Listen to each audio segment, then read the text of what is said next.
Roughly 24 hours on from the Mariners' 1-1 draw with Cambridge United, I come to you with this report of how the game went. And we'll start with what the lineups were for the game. Well, unchanged from the win at MK Dons, as Christy Pym sat in goal, Harvey Rogers, Terrell Warren, Cam McJanet and Jaden Sweeney with George McEachran, Darragh Burns on the left, Kieran Green, Evan Corey, Charles Burnham on the right, and Jace Cabia started up front.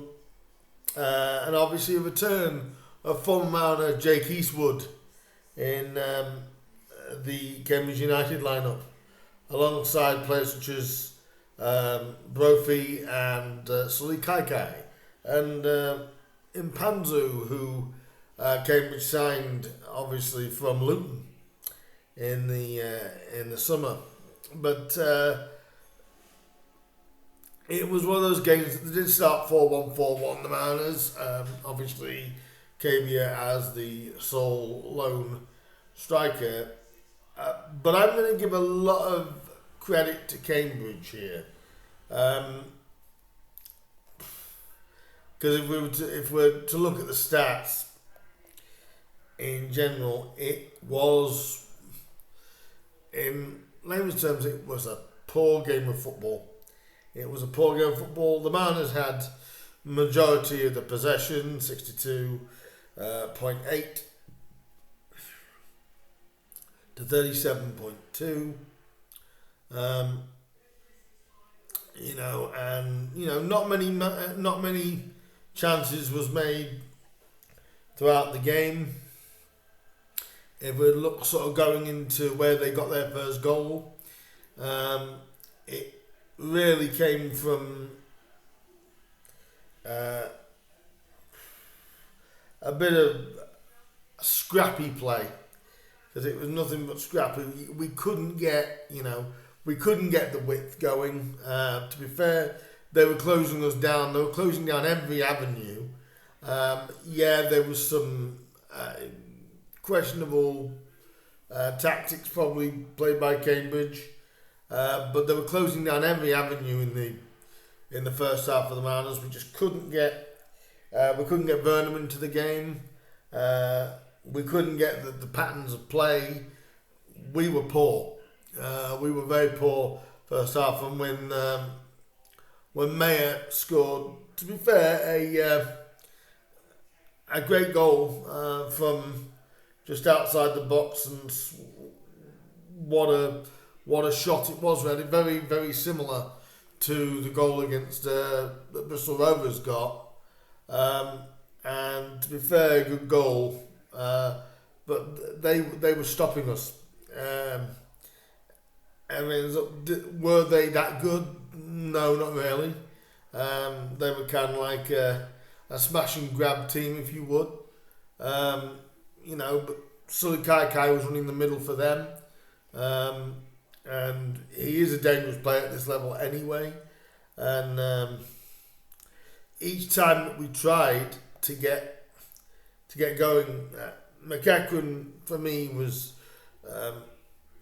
a bit ineffective, definitely in the first half. Couldn't get Darragh Burns into the game. Greeny was rarely played out the game. When we were good at sort of trying to play the obviously the cross across the back, but nothing was really working. When Sweeney got on the ball a couple of times, Warren and McJanet, to be fair, they did put some good sort of challenges in, or interceptions a little bit, but when we kept trying to get the ball down and pass it, we couldn't. We tried to go long. Harvey Rogers wasn't at it in this game, I don't think. Christy Pym made a cracking save in the first half.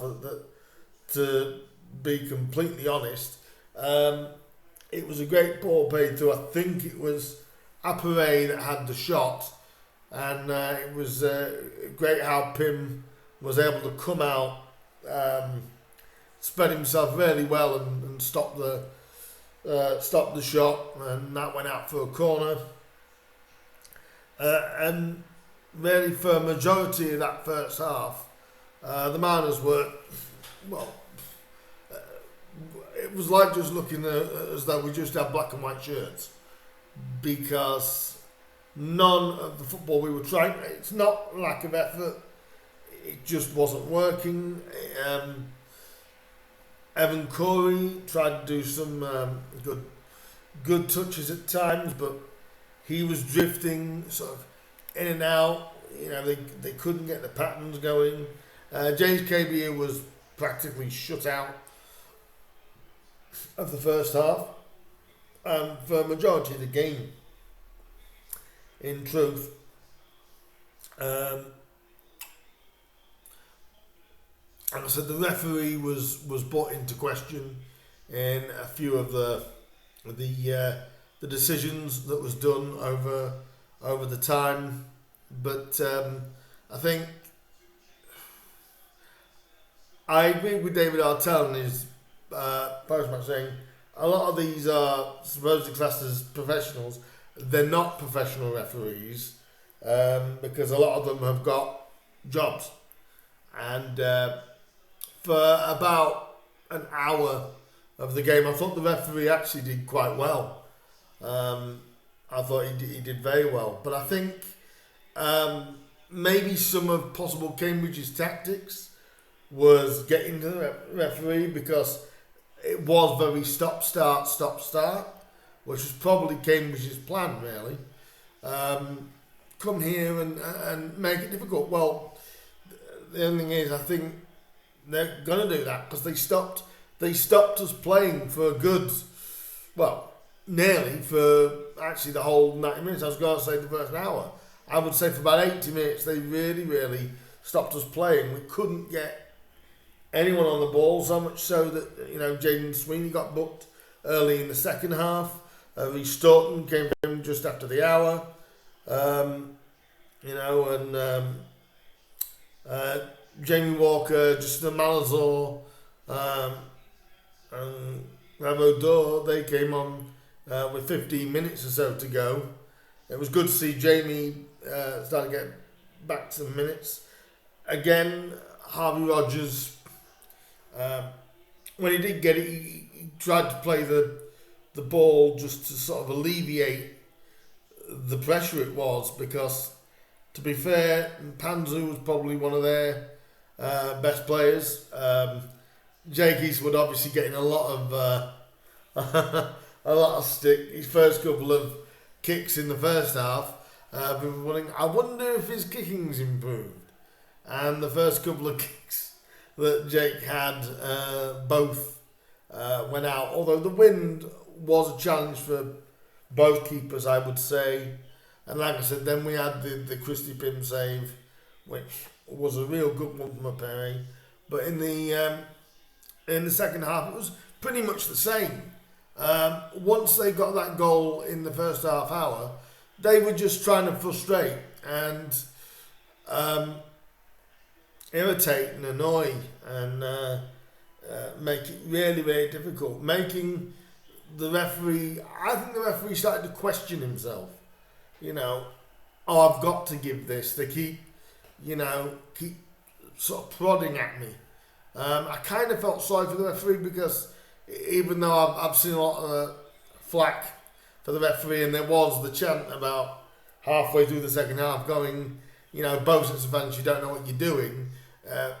I had some fan behind me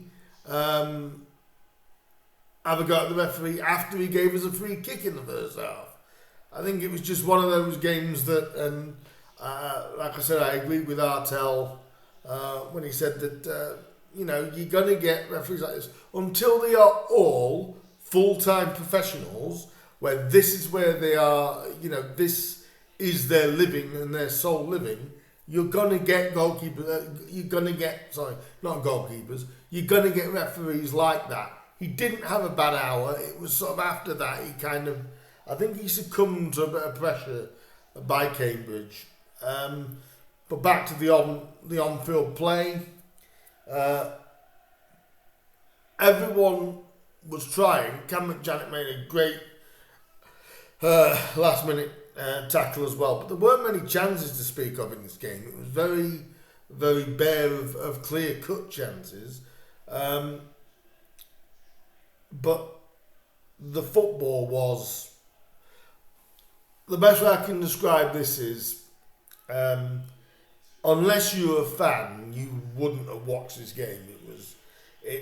I think Artel called it a atypical League Two game. There was very, very little quality in it. Nobody really got any, but we thought, here we go. It's going to end up being another 1-0 defeat at home.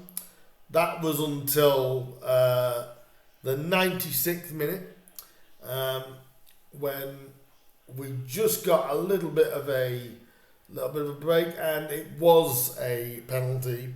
The Cambridge defender stuck a leg out and did clip Kieran Green in the box. Kieran working hard as he always does. It was a penalty. Jace Cabia stepped up and I know that Jake Eastwood is a good penalty stopper and a good shot stopper. Jace did not hit this penalty very well at all. It was sort of really straight at Jake, going to his right, sort of a perfect height for Jake to be able to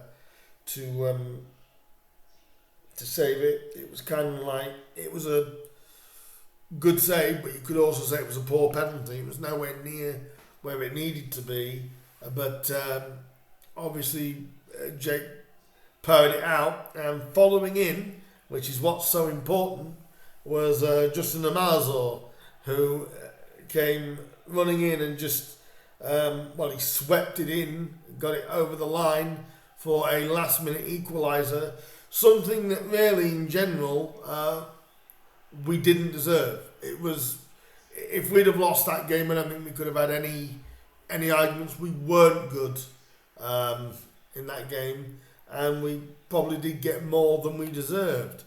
If we just talk a little bit more about some of the stats of the game, apart from the possession, we had equal amount of shots, 5 on target for Grimsby, 4 for Cambridge. Nothing really much for the goalkeepers to do. They weren't really what you call great shots, apart from that Perry shot for Cambridge in the first half. 23 touches in the opposition box. Didn't feel like it. It really, really didn't. 19 for Cambridge in our box. It was flat. The game was flat. The team were flat. Cambridge were, like I said, just being their frustrating self. If we look at the shots off target, it was 2 each. Cambridge were caught offside twice, we weren't. Attempts outside the box, 5 to Grimsby, only 2 for Cambridge. It really wasn't a good game. Grimsby had over 400 passes to Cambridge's 229. Pass accuracy, though, close to 75% for Grimsby, only 55% for Cambridge. So just over about 100 of their passes, or about 110 of their passes, were right, about 115. Backwards passes, 57, 22 for Cambridge. And that was sort of telling you really that, they made it tricky for us. Forward passes 149, a lot less than normal, 134, quite even on that. Long balls, Grimsby did 2 more long balls than Cambridge, 62 to 60, and 16 crosses to 18. But it felt like we were struggling to get them in as well.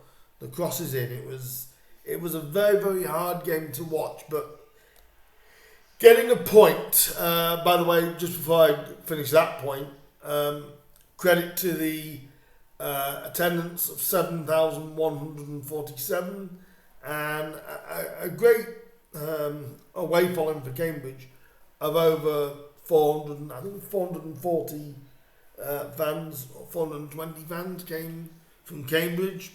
Credit them, they were loud all the way through. Just wish the game was better for both sets of fans. But my takeaway from this game is we didn't play well at all. We got more than we deserved. And I think I heard somebody say as we were coming out saying there needs to be vast improvements on Tuesday. I think at the end of the day, I don't think we could play much worse. It was, as Artell said in his post-match, probably our worst performance this season. But to me, this is a sign of a good team. If you can get something when you're not playing well, even better if you win, obviously, but if you can get something when you're not playing well, that's a sign of a good side. Because there's many times last season, even in Artel's first half a season here, we'd have lost that. We'd have lost that 1-0. You know, Cambridge offered nothing afterwards, really. Absolutely nothing, but typical away performance. You're going to be dogging, aren't you? But that's also respect to us, because we're having teams having to come and sit in. But we have to find a way to be more effective on the ball when you're playing teams like that. Cambridge were never going to come out and go gung-ho and leave themselves open because of the threats of Chaz and Darrow and Greeny and Jays. You know, I mean, they weren't going to come out and make it easy for us. That's not what teams are going to do. So to come away with a point, yes, the performance was disappointing, but I'd take that as a positive point because we didn't deserve anything out of that game, really. So to get the point, and Justin being the man on the spot from the rebound to get the Mariners the 1-1 draw, it's good. That still leaves the Mariners, as we know as of right now, it leaves the Mariners in 5th with 15 points, still only one defeat, 3 points off the top, but a dogged result. Desire was there without shadow of a doubt. The quality wasn't, and it was a poor game. There's no other way of looking at it. So my final thoughts is we take that point and we go into the cup game with Sheffield Wednesday. It's one of these games that's going to easily be forgotten, but we got something from it. So that is a real plus. That is the review done. Do go and check my friend Ryder's stream out. He did one before, straight after the game. Do go and find that. In fact, I'll put a link down below to that stream, so if you want to go and see Ryder's stream for his reaction to the draw between Grimsby and Cambridge, that'll be down below. Go and check that out, and also go and subscribe to him. He's a great bloke. Hopefully during the season we'll do a little bit together, a few things together throughout the season. So I'll put the link for that video down below, and go and check that out. But leave me your thoughts down below as well as to if you were there, were you like me and thinking this isn't going to be our day, is it? You know, poor game. Yes, the referee was poor in spells, but he had a solid 50 minutes and then it kind of just went it went downhill from there. But I think Cambridge's tactics didn't help. But 1-1, leave me your thoughts down below. Like, share, subscribe. I'll be back tomorrow with a preview for the Carabao Cup game against Sheffield Wednesday. So do hit that like button, hit that subscribe button and that bell button. That'll let you know when I upload some new content. I am working on going live, which I keep talking about. That will be coming very, very shortly, I can assure you. But until then, guys, I will see you for the preview of Sheffield Wednesday. In the meantime, like, share, subscribe, comment, all that good stuff. And I will see you tomorrow for the preview for Sheffield Wednesday. In the meantime, guys, up the Mariners. And I'll tell you what, it's a good team, really. We didn't deserve anything, but we got something. So, hi-ho, silver lining, as they say. There's always a silver lining in what is not good performances. So, I'll see you guys very soon. Like I said, go and check out Ryder's channel. It's a great channel, and I'll leave the link down below for his stream. So, up the Mariners, and I will see you very, very soon. Ta-ra for now.